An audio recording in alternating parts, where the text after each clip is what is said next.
I need new music. This is the JJO Discover New Music Podcast. How much time do I got with you? You wide open? We got 3 hours to spend. You want to Joe Rogan this thing and just go way too long? Bro, whatever let's go, dude. Let's get lost. Let's get deep. Let's get weird with it, Joe. All right. Yes, man. Yes, dude.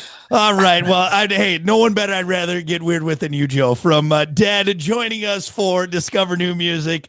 Of course, Joe, and I believe I say this right. Is it Cotela? Yeah, good job, man. Nailed it. All right. All my teachers botched my name my whole life. I thought it was an easy name, but they say Cotella and stuff. I'm like, I'm not. Cotela, whatever it may be. Yeah. All right. Well, good. I appreciate it. I'm glad I did well. Well, Joe, from DED, here for Discover New Music, and we are excited because DED, third album, first in 4 years. Yeah. And this has been a crazy last 5, so it may be like, okay, understandable. You know, you released an album in 2021, and then obviously at that point everything was already crazy. So it's like, okay, maybe they took some time, but this has really been a labor of love these last 3 years working on this new record again, Resent. It just dropped on the 19th. Walk us through that, because the timeline, you know, working on the music during the pandemic in your own studio on this independent label, maybe a play-by-play of this long-awaited third record from you guys. Yeah, man. Yeah. So, you know, the last record, School of Thought, like we had done, I think we finished it in the winter, December of 2019. And then it was going to be released in 2020 in like March. I think it was going to come out in May. And that was when we like put out the first single and all that stuff. And then everything fell, you know, everything closed down. So then, you know, the label, everybody wanted to wait it out or whatever, wait until things opened up, which took forever. So it ended up coming out in the end of 2021, like October. So we toured around then as much as we could. You know, things were still weird around then. It's you know, it's almost like a weird dream, honestly. Fever dream, man. It's crazy. Crazy. And then you know, so we did that, and then we just, you know, so then, you know, that brings us to around near the end of 2022, I guess. Yeah. So about 3 years. And you know, we were already kind of writing a little bit at that time, but we at that time like built our own studio in Phoenix, and we're just, you know, just being creative people, you know, making stuff. And so we were making all this music and just trying to continue, you know, and kind of, you know, your momentum was already kind of messed up at that point, you know, because that record, you know, I feel like it didn't get what it should have gotten because everything was closed down and everything. I think that happened to a lot of other bands as well. I'm not saying what was me or anything or what was us. But, right. And then so that time, so we're writing stuff and then I really don't want to get super deep into what was going on then, but just like our label was just and just the people we're working with, whatever, it just wasn't, they weren't like really like letting us do stuff, which is just really strange. It just took forever. Like we were just turning in music and trying to, you know, do this and that, tours, this and stuff, and it was really strange. And so we were just kind of like stuck, like we couldn't release music, we couldn't do all these things. And then at a certain point we were like, well then, you know, let us go or put out a record. And so then we had to get all this, it's just that music, you know, nightmare stuff that you hear about, the industry thing. Right. And, you know, that portion of that really sucked for us. Everything we did with them before that was amazing. So it's not like, you know, totally terrible, you know, people or anything. It was just business stuff. You know what I mean? So, oh yeah, it's like that though. So, so then, you know, we had to figure out how to make everybody happy and get out of it and everything. So we finally did. And during that whole time though, of just being like, you know, feeling like we were kind of in like music jail, almost feeling. So we were just writing, recording, and just, you know, just trying to do what we could to be creative and still be ourselves, you know, and still like live our purpose and all that stuff. Right. So we did that. And then we wrote all these songs, man. We had, you know, in a way, it kind of brought us back to like the beginning when we had all the time in the world to write a record, you know, like, and even while we were doing it, we also didn't even know if we were going to be able to still be our band or not, or like, you know, get out of, you know, be able to do this again. So luckily, because of everybody behind the scenes, it worked out. And so then we had like a mountain of songs, like 40, 50 songs. And, wow. and which is awesome. And so we narrowed it down to the ones that made the new record, and it's just so sick to act out, dude. We're so pumped. We're full of gratitude to be on the other side of that, and it's amazing. In a long journey there, and I can only imagine. And you know what's interesting is talking with bands that really were in the thick of it, either releasing an album right before the pandemic, or it was a release in the middle of it. You know that time, and you mentioned that you had this time, so you built a studio, and you're like, and that creative energy needs to go somewhere. So you guys keep nurturing it, keep working on it. There's some catharticism, there's some release. Also that time, and you said it almost felt like it was before, where that label pressure or whatever it is, hey, we got to go do this, we got to do that, you got this interview, you got that. Was there a little bit of enjoyment, or maybe underlying that you're like, this is actually we can be us, we can do us, we can create like us in all of that? Sure, absolutely. And Yeah. I don't think we were ever really in a place where we couldn't necessarily be us, but I think there is, like you said, there's those external influences and pressures that happen, whether it's you inducing it on yourself or whether it's a little bit of both. So I do think that we definitely felt that. We felt that when we were writing this, to just have fun, and it was just us. And so this record ended up being just produced by us. We just did it ourselves, and then we got it mixed with our boy Zach Jones. But it really was us just having fun, and we really threw the rule book out the window on this, and we really incorporated our really heavy influences, our like hip hop influences, industrial, punk, like whatever we wanted to. We put it all in there, and we really just try to make it fun, and try to make it fresh, and like no worries, like if anybody would like it or not. Again, that's what we did in the beginning. And then, you're in the midst of that. We had the first record did really well. And then you kind of, you're lost in that, it was a whirlwind for us. Like we'd never been as like, busy, as popular, all those things, never been as well, let's just call it as well received, and Right. then so you're just, I look back at that time, and then, I think it gave us, brought us back to a grassroots place to kind of have it kind of go away in a way. So that's really, I guess, a blessing is a curse is a blessing sometimes. Right. Good things, Right.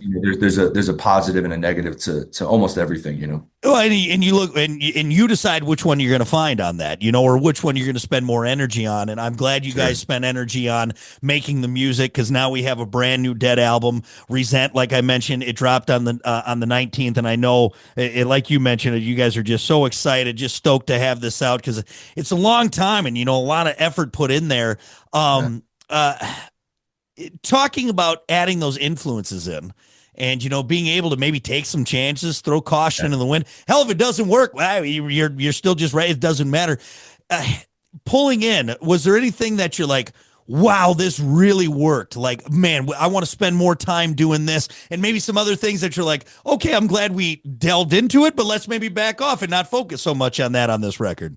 Sure. You mean for the next record after this one now already? Or movie. So this one, and then even moving forward with you guys. Yeah, for sure. For me, that's so funny. I was thinking about that this morning, interestingly enough. And that doesn't mean that I'm going to feel this way in a year when we do the next record, or as because we're already going to start writing for the next record now when we get home. But I think I am thinking that already. This is cool. Maybe I shouldn't have done this, or I shouldn't have done that, or whatever it is, already, dude, it's crazy, Yeah. but I'm still proud of it. I know that we still, I listen to it and I like it, and I really enjoy it so much. And I think there's some of the freshest stuff that we've ever done on here, and some of the like coolest, catchiest, heaviest. I really think my lyrics still resonate with me very heavily, even though it was kind of written over a couple years.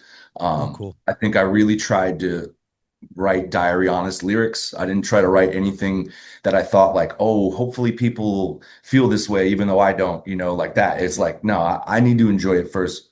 There was an interview I watched, and I can't remember the band, kind of an obscure band. And the guy was talking about, like writing music, for other people, for the attention of the fan or whatever. And I get that in a way, but at the same time, like if you write music for other people and you don't really love it, and then it comes out and they don't love it, and then you don't love it, then what a waste of time and energy and everything.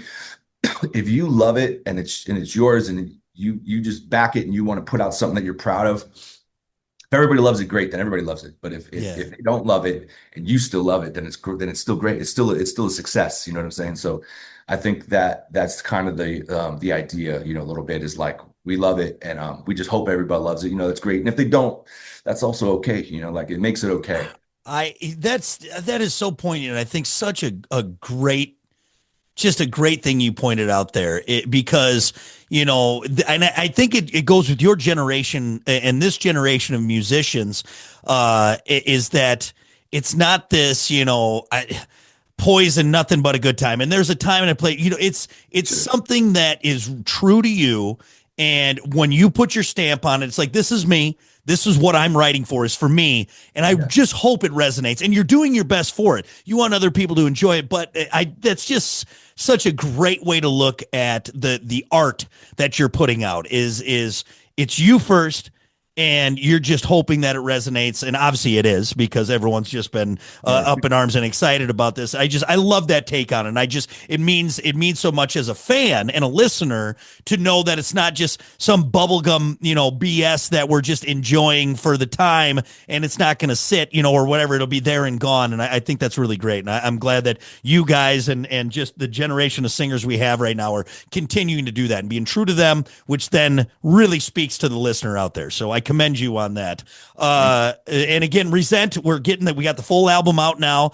You mentioned all the writings. I didn't even plan on asking this, but hearing how many songs you wrote over that time, was there any that didn't make it on the cutting room floor that you're like, oh, it's so close, can we not make this like a double LP or whatever? Maybe is there a handful? Maybe they were like, oh, they're right there. Yeah, there are. And it was kind of the end of the picking for the album, the track listing.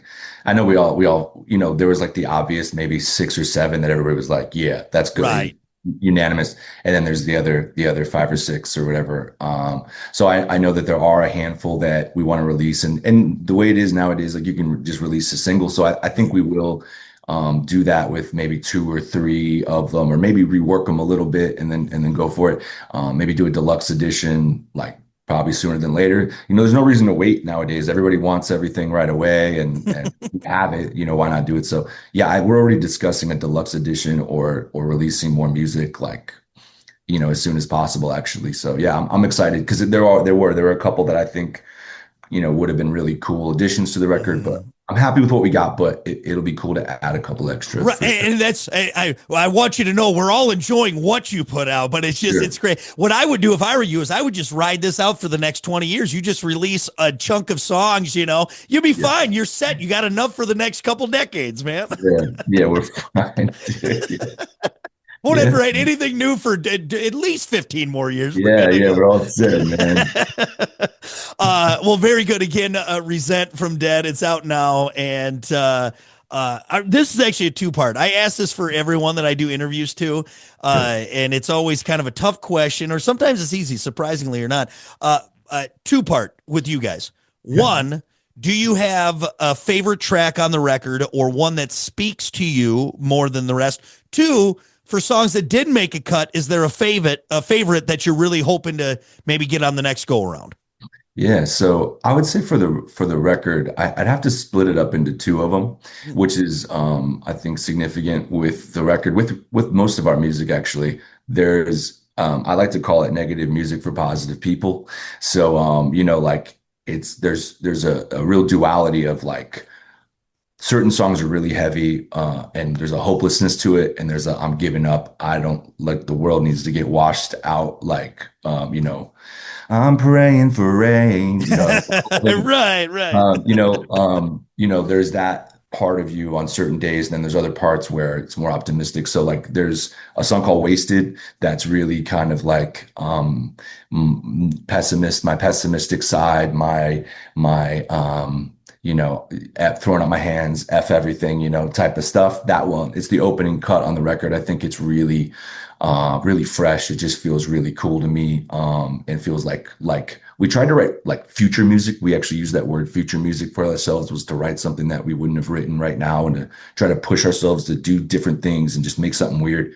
And then there's another one called Purpose. That's the single right now. And Mm-hmm. that one's definitely like about listening to your true self, your intuition, and letting it be your guide in life. And not listening to all the things we're inundated with, especially on our phones, like, the algorithm's trying to tell you what it thinks you're supposed to be all the time, based on what you click on. And it's really messing people up, I think, you know what I mean? Like if you don't take a minute and think about it, and you're not cognitive of the fact that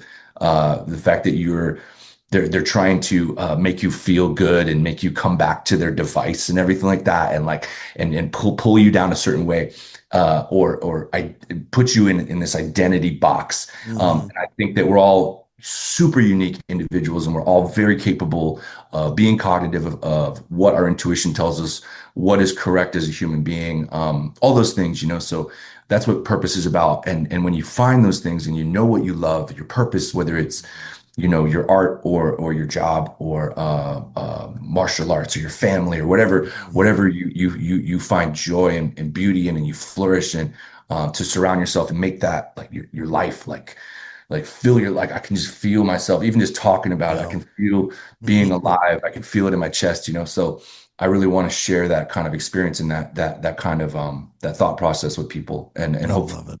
hopefully they can feel that and get lost in that. I love it, man. I love it. Well, we can't wait to get the rest of it and what is to come. We're going to see a lot of great stuff. Final thing on this record, because there's so much going on with it. We got so much to talk about. The collaborations that you guys had on the record, which 3 to be exact, and it's some big hitters. You got Chris from Motionless in White. You got a guy, Chad Gray, may have heard of him, Mudvayne. And then also you had Danny Leal from Upon a Burning Body. I always love collaborations because it just brings this new dynamic. And I know you felt it in bringing in, talk about that, getting hooked up with those guys. And then also how it challenged you to, find new sounds or do new things, push yourself, and then what it brought to the record. Yeah, I mean, it brought the awesome things. I mean, we're fans of all 3 of those bands, Right. all 3 of those singers, and so I think and I think it's a well-rounded kind of vibe, and those bands kind of speak to how the record is. So there's definitely that heavy metalcore influences. There's a heavy hard rock influence. There's a heavy kind of new metal influence, and I think it's kind of a mixture of all 3 of those types of things. And they're all just friends, so it was very organic. It wasn't like having our manager hit up their manager and see if, oh, can we do this? It was more like, hey, and none of them were like singles either or anything like that. Like as far as like a single, like that. But Right. it was just like, I just want to make cool music with these people. I wanted to, I was hanging with Chad in Vegas at a show maybe a year ago or so. And we were just talking about, what was going on. And I've known Chad since 2010, 11, something like that. He produced one of my old band's records, and he lived in Phoenix. That's where I'm from.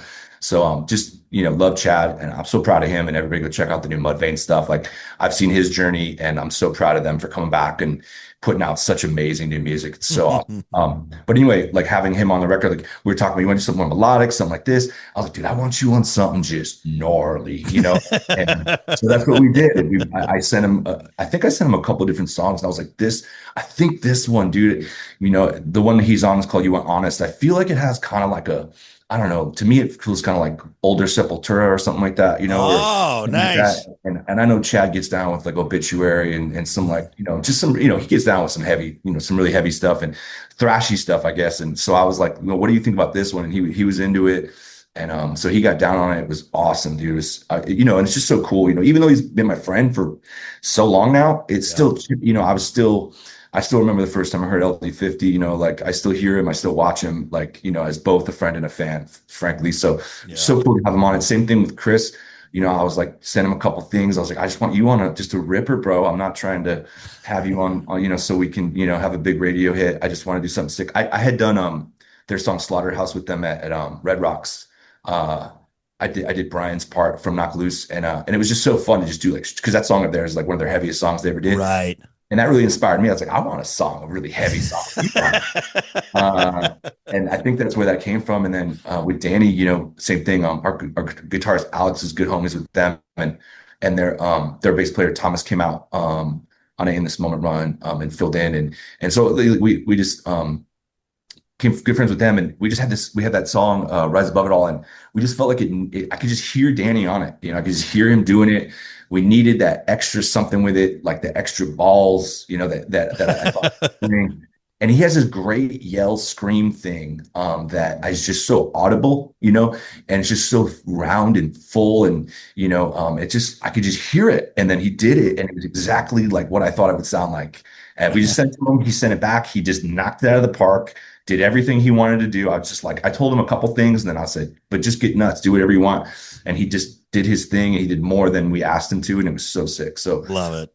Yeah, having all three of them on there is, we feel honored. They're bands that we really love, and it's just, it's so sick. I love it. And, it's one talking about how when you envision something and you see it and you hear it and then it comes together even better than you imagine. That's just great. We would be totally happy with just 12, 13, whatever Dead songs, but to have that in there and again, fans of you and then fans of that, I know is such a treat for the listeners out there. So it's just so cool, and I love the breakdown on that. Thank you for sharing. Well, the good news is, everyone, new Dead is out. Resent got released. Go get it if you haven't yet for some reason. If you've just been being silly and procrastinating, stop it. It's out now, and obviously you can hear it all the time on air. Now that we got the important stuff out of the way, Joe, do you mind if we do a little rapid fire? I want to do that. I do this with everyone.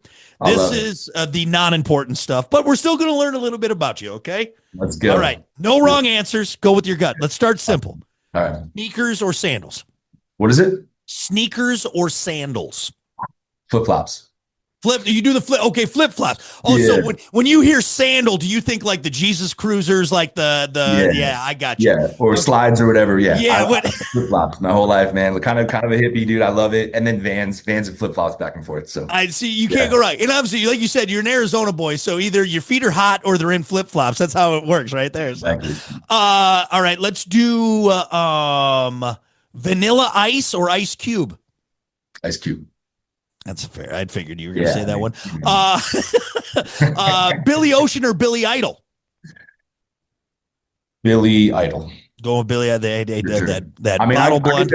I'll get down Caribbean Queen, though. Right? You have to. You have to. I mean, Eyes Without a Face, though, dude. Come on. What? Yeah.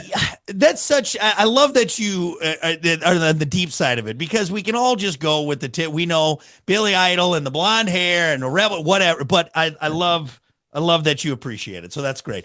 How about this? Choco Taco or Flintstone Push Pop?